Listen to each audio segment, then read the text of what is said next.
আমি doctor Nazmul, FCPS part 2 trainee, Dhaka medical college হাসপাতাল। আমাদের আজকের এখানে আন্দোলনের মেইন উদ্দেশ্য হচ্ছে আমরা নবম গ্রেডের ভাতা চাই অথবা 50,000 টাকা ভাতা চাই। এর নিচে আমরা মানব না, এই দাবিতে আমরা আজকে শাহবাগ অবরোধ করছি। আর আমাদের এই দাবিটা অনেক দিন ধরে, এর আগে হচ্ছে আমরা পর্যায়ক্রমে দাবিটা জানিয়ে আসছিলাম। আমাদের আশ্বাস দিয়েছিল সার্জিস সাহেব যে উনি আমাদের দাবির সাথে একমত এবং উনি সর্বোচ্চ চেষ্টা করবে।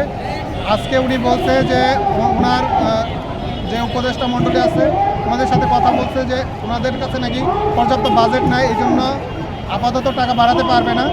কিন্তু আমাদের দাবির সাথে যেহেতু উনি একমত, বলছে আপনারা আপনাদের আন্দোলন চালায় যায়। আমরা আমাদের আন্দোলন চালায় যাব যতক্ষণ না পর্যন্ত আমাদের দাবি আদায় হয়। আমাদের আন্দোলন তো চলছেই। আমাদের সার্জিস সাহেবের সাথে আমরা ওনাকে রেসপেক্ট করি, ওনাদের কথা শুনেছিলাম আমরা।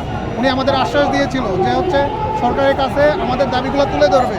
ওনারা তুলে দেওয়ার পরে যখন উনি বলছে যে উনি পারতেছে না আমাদের দাবি আমাদের মতো করে চালায় যেতে, তখন আমরা সিদ্ধান্ত নিচ্ছি আমাদের দাবি পুরোপুরি আদায় না হওয়া পর্যন্ত আমরা এই শাহবাগ অবরোধ করে রাখবো।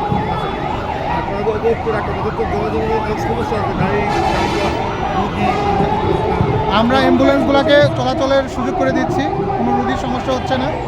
আর আমাদের দাবি, আমাদের উদ্দেশ্য ছিল যে আমাদের স্বাস্থ্য যে উপদেষ্টা আছে উনি এসে আমাদের সাথে কথা বলবে, অথবা কোনো একটা যারা উপদেষ্টা কোনো একটা আশ্বাস দেবে বা এই দাবি বিষয়ে আমাদের সাথে বসবে, কিন্তু ওনারা কোনো কিছুই করতেছে না। আমরা সকাল থেকে এখানে আছি, এখন পর্যন্ত উপদেষ্টা মণ্ডলের কেউ এখানে আসে।